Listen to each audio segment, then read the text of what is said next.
Hello students, once again I am here with you. आज जो हम इस लेक्चर में पढ़ेंगे वो मैं आपको कुछ आज कोई सिलेबस का आपको कोई टॉपिक मैं डिक्टेट नहीं कराऊंगी। बहुत सारे बच्चों ने इसमें हमारी क्लासेस भी हो चुकी हैं, एक बार लिया है हम लोगों ने वेबएक्स पे। असाइनमेंट के संबंध में जो मैंने आपको असाइनमेंट्स दिए हैं, atmospheric composition and it's thermal structure, है ना, वायुमंडल की का संगठन और इसकी तापीय संरचना। तो इसको कैसे लिखना है, इस पे हम लोगों ने एक क्लास ली है इसमें। तो उसमें शायद बहुत सारे बच्चे ड्यू टू नेटवर्क कनेक्शन की वजह से नहीं जुड़ पाए थे, तो उन बच्चों की डिमांड्स थी कि इसको फिर से एक बार समझा दिया जाए। तो मैं ये लेक्चर इसलिए बना रही हूँ इस बार कि आपको जिनका भी रह रहा है या फिर जिनको दोबारा से समझने की आवश्यकता है वो इस लेक्चर से उनको लाभ मिलेगा।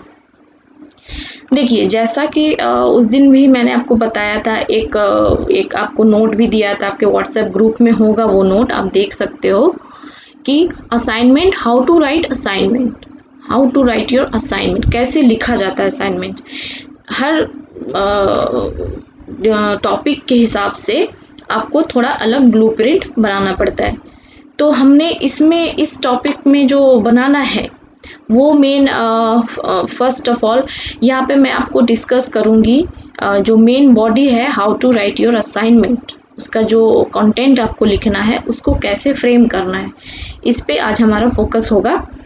तो जैसा आपने, अगर आप जब ये वीडियो देखोगे, जब ये लेक्चर देखोगे, तो जो मैंने पहले इसकी कॉपी दी है उसको आप ज़रूर सामने रखोगे, जो ब्लूप्रिंट दिया है असाइनमेंट का कि कैसे इसको पॉइंट वाइज आप लिखोगे और कैसे बनाओगे, तो वो आप ज़रूर सामने रखेंगे, ठीक है।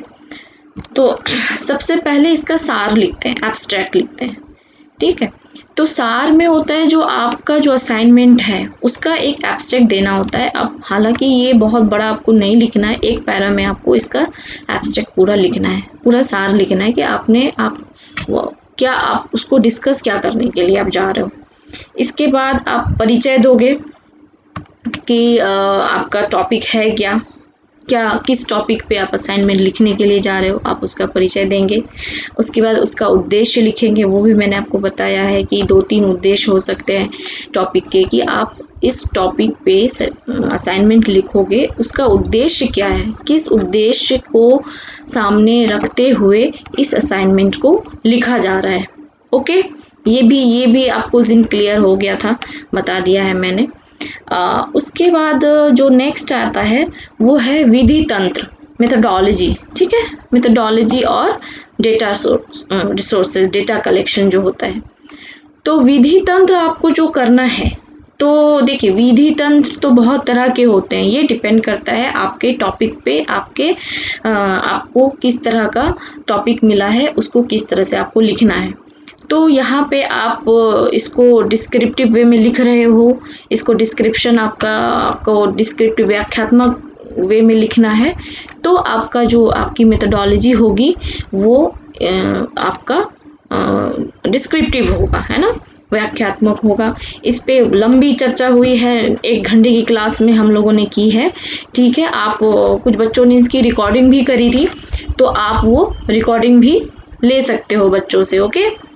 तो और जो आंकड़ों का संग्रह है, आपको पता है इतना उस दिन भी डिस्कस किया है मैंने, अब डिस्कस ऑलरेडी कि आंकड़ों का संग्रह एक प्राथमिक होता है और एक द्वितीयक होता है, प्राइमरी डेटा सोर्सेज होता है और सेकेंडरी। तो हमने इसको, आप अभी लॉकडाउन है, लॉकडाउन में आप कहीं नहीं जा सकते हो, जो प्राइमरी डेटा आपको कलेक्शन नहीं कर सकते हो, है ना। तो लॉकडाउन का पूरी तरह से सम्मान करते हुए आपको सेकेंडरी डेटा सोर्सेज कलेक्शन करना है, सोर्सेज देना है। ये आप कहीं से भी ले सकते हो, सेकेंडरी डेटा जो होता है ये आपका पर्सनल, आप जो डेटा कलेक्ट करते हो उसके अदरवाइज हर डेटा आप इसमें ले सकते हो, है ना। तो ये आपका हो गया। जो मेन लेक्चर बनाने का उद्देश्य है वो अब आता है कि इसकी व्याख्या हमने कैसी करनी। नेक्स्ट पॉइंट था व्याख्या या विवेचना भी कह सकते हैं, एक्सप्लेनेशन जो होती है। तो उसमें हमने क्या लिखना है एक्चुअल में। बहुत सारे बच्चों को बहुत कन्फ्यूजन है इसमें, क्योंकि आप लोगों ने क्लासेस की नहीं है, बहुत कम बच्चे क्लास में आए हो या फिर कंटिन्यू नहीं किया है सबने। तो इसमें कन्फ्यूजन होने वाली कोई भी बात नहीं है, प्लीज़ डोंट बॉदर। इसमें बहुत सिंपल सा, इसलिए भी मैंने आपको बहुत सिंपल सा टॉपिक दिया है लिखने के लिए। तो आपको कहीं भी किसी भी जगह में इसके मटेरियल्स, इसकी सामग्री, अध्ययन सामग्री आपको अवेलेबल होगी, है ना। तो इसमें क्या लिखना है आपको, मैंने इस पे आपको नोट्स भी दिया है जो आपको दिख रहा है अभी, atmospheric composition and thermal structure जो है। तो इसका पहले आपको एक उसका कंपोजिशन लिखना है, संगठन लिखना है, उसमें कौन कौन सी गैसेस हैं। ये देखिए, आपको मैंने क्लास नोट्स भी दिया, क्लास में भी लिखा हुआ है, और ये भी आपको पीडीएफ भी यूनिवर्सिटी वेबसाइट पे अवेलेबल करा दी गई है, अपलोड करा दी गई है ना। तो हमने इसको लिखना है कि कितनी, आपको पता है वायुमंडल जो है गैसों के मिश्रण से बना हुआ है, बहुत तरह की इसमें गैसेस पाई जाती हैं, जलवाष्प के कण हैं, एरोसोल्स हैं, बहुत सारी चीज़ें हैं। ये बहुत डिटेल में पढ़ाई हुई है, इसमें भी आपको डिटेल में नोट्स है, बुक्स में आपको मिल सकता है। उसके बाद आपको इंटरनेट में बहुत सारी चीज़ें मिल सकती हैं, तो आप कहीं से भी इसको ले करके बना सकते हो। तो इसमें आपको जितने सारे संगठन, उनका जो कंपोजिशन ऑफ एटमॉस्फेयर है कैसे होता है, उसको आपको लिखना है इसमें। ये सारी देखिए, ये सब कुछ अगर आपको ये दिख रहा है तो ये सारी चीज़ें आपको, ठीक है, हाँ, ये सारी चीज़ें आपको देखने को मिलेंगी। अब क्या करते हैं, देखिए, ये तो आपका हो गया कितने सारे गैसेस है। इसका मैंने फिगर भी आपको बताया है कि विषम मंडल में गैसों की परत कैसे बनी होती है, सम मंडल का भी एक्शन। ये आप इसको शॉर्ट में भी लिख सकते हो, क्योंकि आपको असाइनमेंट लिखना है।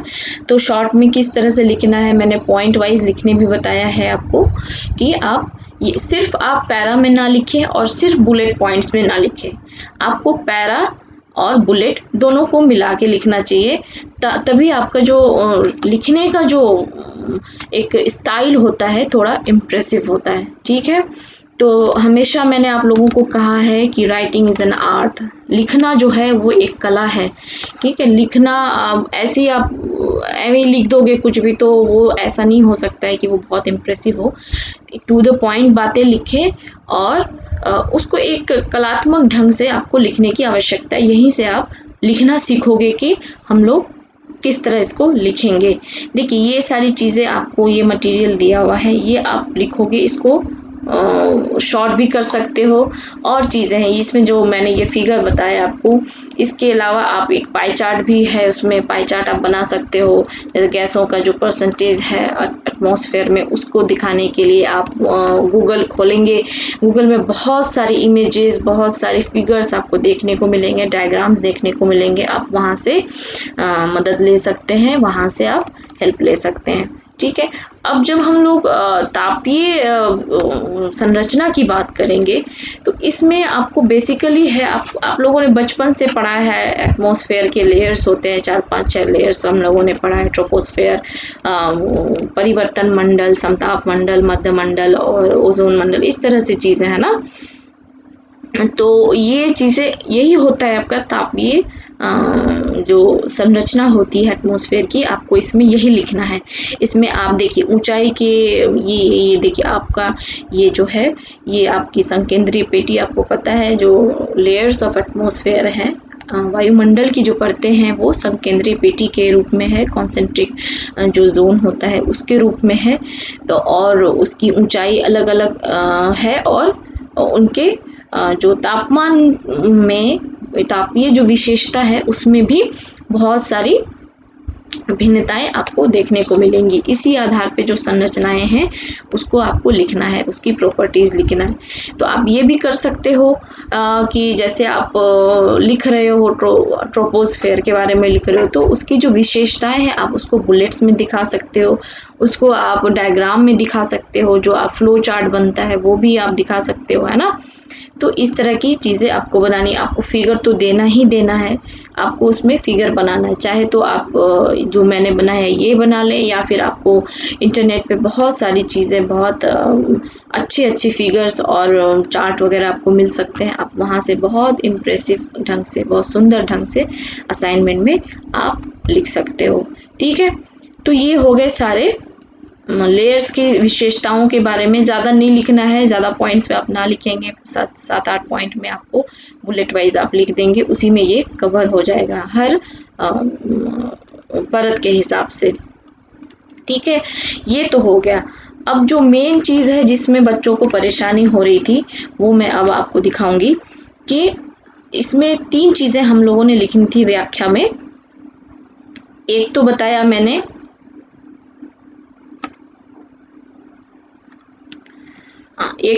मैंने आपको सबसे पहले लिखना है कंपोजिशन ऑफ एटमॉस्फेयर। व्याख्या में 3 पॉइंट्स आपको लिखना है। सबसे पहले आपको लिखना है संगठन, वायुमंडल का संगठन, जिसके बारे में अभी हमने सुना। उसके बाद तापीय संरचना, वायुमंडल की तापीय संरचना लिखनी है। और थर्ड में आपको लिखना है वायुमंडल पर मानवीय क्रियाओं का प्रभाव। उसको आपको कैसे लिखना है, ये आपको मैंने ब्लूप्रिंट दे दिया है। उस दिन हालांकि मैंने बताया था, बहुत सारे बच्चों ने नोट भी किया था, बट आपको इसकी आज ये मैं कॉपी दे रही हूँ। तो ये वायुमंडल पर मानवीय क्रियाओं का क्या प्रभाव होता है, ये बहुत ही इम्पॉर्टेंट और बहुत ही सेंसिटिव इशू है आज के डेट में, हमेशा से रहा है, अभी तो और भी है ना। तो हमने इसमें, चूंकि हम वायुमंडल के बारे में लिख रहे हैं, तो हमने वायु प्रदूषण को बिल्कुल भी इग्नोर नहीं करना है, उसको तो लिखना ही है। तो वायु प्रदूषण के कारण बहुत सारे हैं। मैंने आपको यहाँ पे सिर्फ पॉइंट दिया है, मैं आपको अभी डिक्टेट कर रही हूँ, मैं आपको लेक्चर दे रही हूँ, आपको खुद से सर्च करना है। मैंने जानबूझ करके इसकी डिटेल कॉपी या पूरी व्याख्या आपको नहीं दी है। इसलिए नहीं दी है कि आप थोड़ी सी तो मेहनत करोगे। इस 2 पॉइंट्स के व्याख्या आपको मिल चुकी है। ये थर्ड पॉइंट है, मानवीय क्रियाओं का प्रभाव। इसकी व्याख्या मैंने इसलिए नहीं दी है कि आप थोड़ा सा अपने से सर्च करोगे। देखिए, आप अपने से सर्च करेंगे ना, आपको बहुत सारी नई चीज़ें भी आपको मिलेंगी, नए आइडियाज़ आएंगे लिखने के लिए। तो थोड़ी मेहनत आपको भी इसमें करनी चाहिए, आपके लिए ये बेनिफिशियल होगा। तो ये वायु प्रदूषण जो है, वायु प्रदूषण के बहुत सारे कारण हैं, बहुत तरह से होता है। किस तरह से होता है, कौन कौन सी गैसेस इसके लिए जिम्मेदार हैं, और उन गैसों का जो उत्सर्जन होता है, जैसे SO2 वगैरह है, उसके बाद CO2 है, कार्बन डाइऑक्साइड है, सल्फर है। तो इस तरह की जो गैसेस हैं, इन गैसों का उत्सर्जन कैसे होता है, कहाँ से होता है, और मानव की कौन सी क्रियाओं द्वारा होता है, आपको इसमें ज़रूर लिखना चाहिए। बहुत ज़्यादा आप डिटेल में ना जाएं, आप इसमें बहुत लंबा नोट ना लिखने बैठें, क्योंकि आपको ये असाइनमेंट फिर प्रेजेंटेशन भी आपको क्लास में देनी है। तो इसी हिसाब से आप इसको, जैसे वायु प्रदूषण आपने फर्स्ट में लिखा, तो वायु प्रदूषण के जो रूप हैं, वायु प्रदूषण के जो कारण हैं, जो मानवीय कारण हैं, उसको आप बुलेट वाइज दे सकते हो कि वायु प्रदूषण के ये कारण हैं जो मानवीय क्रियाओं से होते हैं। ठीक है, और उसका प्रभाव आप 2-4 पॉइंट्स में प्रभाव भी दे सकते हो कि वायु प्रदूषण के इन कारणों की वजह से हमारे वायुमंडल पर प्रभाव एक्चुअली में क्या पड़ता है।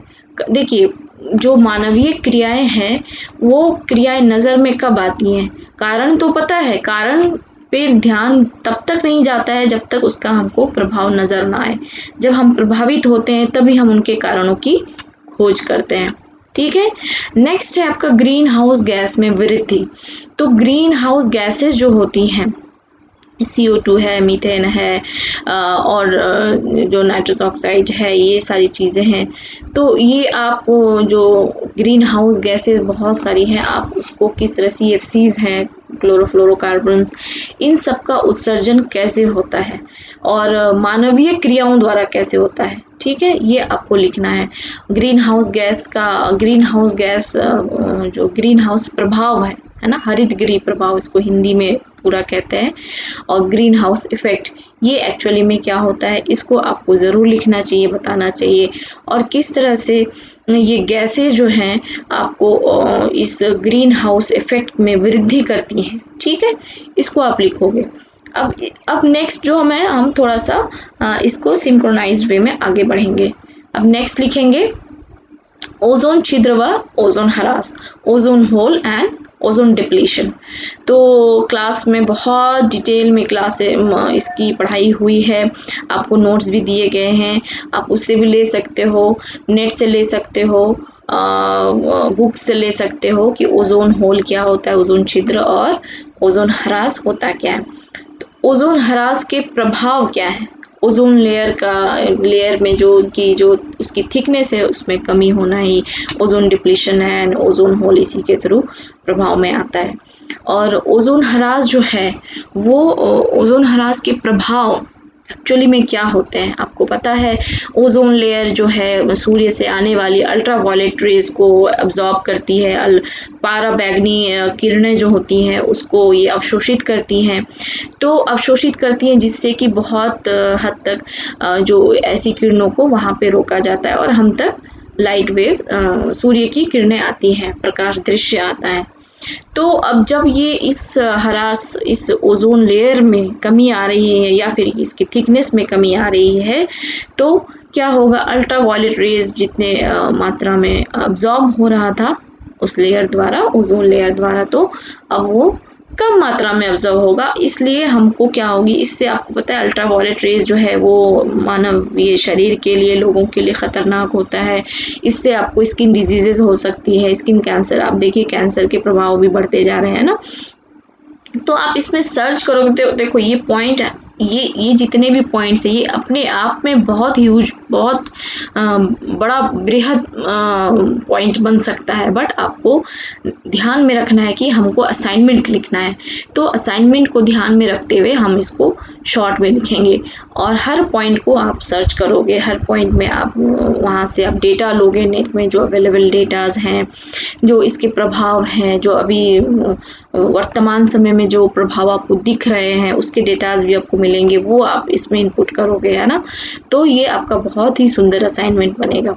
और इसके जो कारण है, ओज़ोन ह्रास के जो कारण है वो आपको बहुत अच्छे से पता है और आप उसको लिखोगे, जिसमें आप CFC वगैरह लिखेंगे, जैसे रेफ्रिजरेटर्स वगैरह हम यूज़ करते हैं उसमें जो AC वगैरह यूज़ करते हैं उससे होता है। तो इसके प्रभाव और कारण आप इसमें लिखोगे। जब इस प्रकार से तापमान में वृद्धि होती है तो वैश्विक तापमान एक बहुत बड़ा, बहुत ही बृहद टॉपिक हो सकता है, होता है ये, लेकिन आपको यहाँ पे इजी वे में लिखना है कि वैश्विक तापमान का कॉन्सेप्ट क्या है। कुछ पॉइंट्स में आपको यहाँ पे बताना है कि इन कारणों से वैश्विक तापमान में वृद्धि हो रही है, ग्लोबल वार्मिंग में वृद्धि हो रही है, ठीक है। अब जब ग्लोबल वार्मिंग में वृद्धि हो रही है तो फिर नेक्स्ट क्या हो रहा है, आपको मानवीय क्रियाओं द्वारा किस प्रकार तापमान में वृद्धि हो रही है और तापमान में वैश्विक तापमान की घटना आपको लिखनी है। इसी पॉइंट को यहाँ पे मैंने थोड़ा एलेबरेट कर दिया है कि अलग से आप इसको वैश्विक तापन को डाल सकते हो, ठीक है। तो वैश्विक तापन जो है ग्लोबल वार्मिंग है, ग्लोबल वार्मिंग के जो कारण हैं, जिन जिन कारणों से जिन मानवीय कारणों से ग्लोबल वार्मिंग में वृद्धि हो रही है या तापमान में वृद्धि हो रही है, उन सभी कारणों को आप यहाँ पे लिख सकते हो, उसके प्रभाव भी लिख रहे हैं। देखिए, आप कारण और प्रभाव दोनों आपको लिखना है, तभी मानवीय प्रभाव मेन आपको इसमें जो टॉपिक है, पॉइंट है इसका, मानवीय क्रियाओं का जो प्रभाव है एटमॉस्फेयर पे वो आपको दिखाना है इसमें, है ना, ये लिखना है। फाइनली जब ग्लोबल वार्मिंग हो रही है, ओजोन डिप्लेशन हो रहा है, ग्रीन हाउस गैसेज में वृद्धि हो रही है, एयर पॉल्यूशन हो रहा है, तो फाइनली क्या होता है इसका हम और आप दोनों हम सभी देख रहे हैं कि जलवायु में परिवर्तन की समस्या बहुत गंभीर समस्या हमारे सामने बनी हुई है ना। तो जलवायु में परिवर्तन, मैं एक चीज़ यहाँ आपको ऐड कर दूँ, जो वैश्विक तापन की घटना है और ये वायु प्रदूषण, आप इन दोनों में से ये भी आप ऐड कर सकते हो। जो आप देखोगे जो कटाई होने के बाद जो ये पराली वगैरह जला जलाते हैं, इससे आप देखेंगे हरियाणा पंजाब में जो ये बहुत बेहद मात्रा में जलाया जाता है, जिससे उसका प्रभाव आपको दिल्ली जैसे शहरों में देखने को मिलता है। काफ़ी स्मॉग और वो डाल सकते हैं आप। अर्बन हीट आइलैंड जो होता है वो आप डाल सकते हैं। नगरीय तापीय द्वीप इसको हम कह सकते हैं कि अर्बन हीट आइलैंड का निर्माण कैसे होता है। जो अगर देखिए जो मैंने यहाँ टॉपिक्स नहीं भी लिखे हैं, आप उसको इस लेक्चर द्वारा नोट कर लोगे, उसके बाद आप इसको सर्च करोगे, ठीक है। अर्बन हीट आइलैंड का आप ग्राफ भी डाल सकते हो, जिसमें शॉर्ट में पॉइंट में आप ग्राफ वगैरह डाल सकते हो। बहुत बच्चे जो पीपीटी वगैरह बनाना जानते हैं, पावर पॉइंट, आप पावर पॉइंट यूज़ कर सकते हो। पावर पॉइंट में आपको बहुत अच्छे इमेजेस मिल जाएंगे और वीडियोस मिल जाएंगे, किस तरह से अर्बन हीट आइलैंड का निर्माण होता है और ओजोन डिप्लीशन के कौन कौन से इक्वेशन वगैरह है, तो आप पावर पॉइंट में भी आप इसको शो कर सकते हो, ठीक है। लास्ट में हमने लिखना है जलवायु में परिवर्तन की समस्या।